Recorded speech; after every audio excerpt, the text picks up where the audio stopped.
Olá, irmãos e irmãs.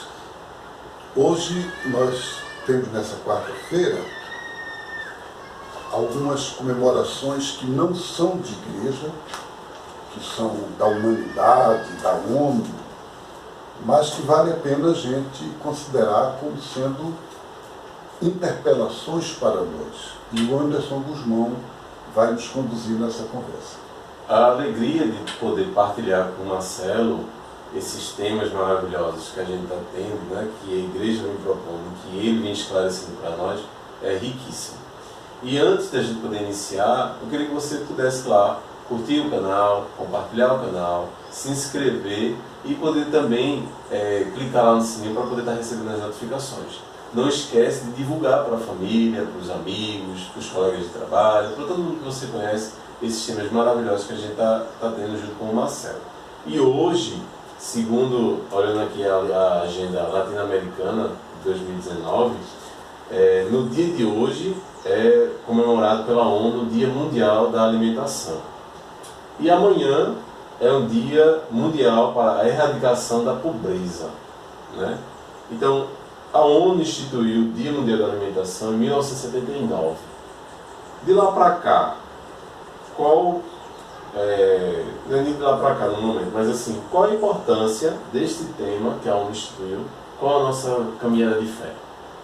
Pois é, quando a gente abre o Evangelho, a gente vê Jesus preocupado em alimentar os famintos, preocupado em libertar os oprimidos da pobreza injusta. No Evangelho de Mateus, Jesus chega a dizer que nós seremos julgados no julgamento final de acordo com o fato, que é ele dizer: eu tive fome e me desse de comer. E quando as pessoas perguntam onde é que a gente viu para poder ter feito isso, sabe? Cada pobre que vocês fizeram, a cada pessoa faminta que vocês alimentaram, foi a mim que vocês fizeram. Entretanto, o que a gente nota é que as igrejas cristãs continuam vivendo no mundo, sim, dando esmola, ajudando, fazendo ações caritativas, e sempre se faz, mas não considerando como um tema prioritário a questão da segurança alimentar e a questão da erradicação da pobreza. Então, nesse sentido, esses temas, para nós hoje, por causa da nossa fé, eles têm uma importância especial, fundamental. E que foi em 1979, né, que a ONU criou, e a gente já está em 2019, são 40 anos desse dia, né, da criação da ONU. O que é que mudou de lá para cá? Será que conseguiu atingir a meta? Não, de jeito nenhum, ao contrário. O que mudou de lá para cá, positivamente, pode ter sido uma certa consciência de que a humanidade inteira é responsável por isso. De que a pobreza não é uma fatalidade. A pessoa não é pobre porque não teve assim, capacidade, ela, coitadinha, né? Não é por isso. E nem está com fome porque não trabalhou, é preguiçoso. Então, essa mudança de mentalidade, ela cada vez mais ocorre na humanidade, de compreender que a fome, a miséria, a pobreza é consequência da forma como a gente organiza o mundo. E nesse sentido, em 40 anos para cá, isso só tem piorado. O número de pobres no mundo triplicou ou quadriplicou de 79 para cá. O número de pessoas com fome hoje é muito maior. Então, portanto, o desafio hoje é pior. E não adianta a ONU criar um dia para a alimentação mundial, para erradicar a pobreza, se ao mesmo tempo ela favorece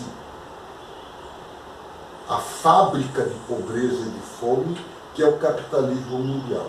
Se não mudar o sistema, a maneira de organizar o mundo, é como diz o Papa Francisco: este sistema mata. Então, se você continuar alimentando o sistema, não adianta você ficar dando esmola ao pobre e você ficar cuidando dos pobrezinhos que pedem comer na porta de casa. É inútil e é mentiroso. E uma situação que a gente está vivenciando nesse governo atual, que a questão da pobreza, a questão da alimentação não está na agenda do desgoverno, né? E uma situação também é que ele afirma que não existe pobreza no Brasil e que todo mundo está bem alimentado, né? Aí eu pergunto a você, como é que podemos tentar rever essa situação ou tentar combater nesse desgoverno essa situação? Pois é, combater o desgoverno que nós temos vivendo no Brasil é uma forma também de solidarizar-se com os pobres, com os índios, com os trabalhadores sem terra, com as pessoas que são vítimas diretas dessa situação atual de calamidade que o Brasil vive, né, com o governo Bolsonaro. Por outro lado, seja no governo Bolsonaro, seja em outro governo, o que é fundamental é que a gente parte de baixo. A gente não pode esperar de governos, mesmo de governos progressistas, a solução de todos os problemas da sociedade. É bom a gente contar com um governo que favorece, com um governo que seja sensível e que represente melhor o povo todo brasileiro, mas numa sociedade de classes como a que a gente vive, mesmo governos progressistas, por exemplo, na época do governo Lula, foi criado um Conselho de Segurança Alimentar. Quer dizer, um conselho de cidadãos que ajudavam o governo a cuidar da segurança alimentar, que é direito humano de toda pessoa, definido pela ONU em 1948. Toda pessoa humana tem direito à comida. Então, portanto, seria obrigação da sociedade e dos governos garantir não a esmola, mas justiça. Então, nesse sentido, é muito importante a gente mudar o governo, mas é muito importante, tão importante quanto a gente ter políticas de base, organizações da sociedade civil, organizações de famílias, de povo que sustentem uma solidariedade básica para todos. E você sabe dizer algum movimento, algum ONG que trabalha diretamente com essa situação de erradicar a pobreza, tentar erradicar a pobreza, porque alguma situação depende diretamente do governo, mas algumas ONGs tentam diretamente resolver essa situação? Sim. Por exemplo, todas as organizações que cuidam da economia solidária, vários tipos de economia solidárias. Nós fomos agora há pouco tempo, Jonathan e eu, até o Flotone, e nós encontramos lá, por exemplo, um bairro que tinha um banco popular, então com uma moeda própria. E aí as pessoas podiam fazer feira coletiva, comprar com aquela moeda, que tem padarias, supermercados que aceitam aquela moeda solidária. Então isso não foi criado pelo governo, né? E existe em vários lugares do Brasil organizações, entidades, por exemplo, o MST, Movimento de Trabalhadores Sem Terra, tem todo o trabalho educativo, social, por exemplo, para garantir a agricultura familiar. A agricultura familiar é diretamente ligada à alimentação das famílias. No Brasil, 70% do que a gente come em casa é produzido pela agricultura familiar.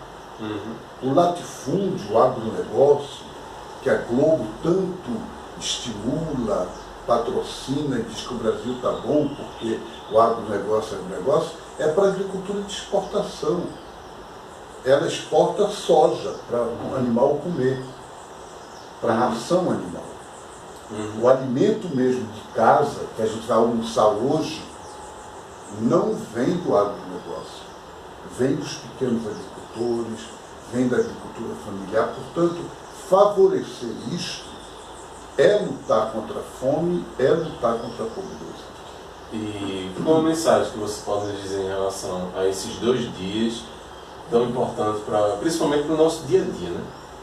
A mensagem é que o Papa Francisco convocou o Sínodo da Amazônia, que está acontecendo nestes dias em Roma, dizendo que a ecologia integral é o objetivo da evangelização da Igreja.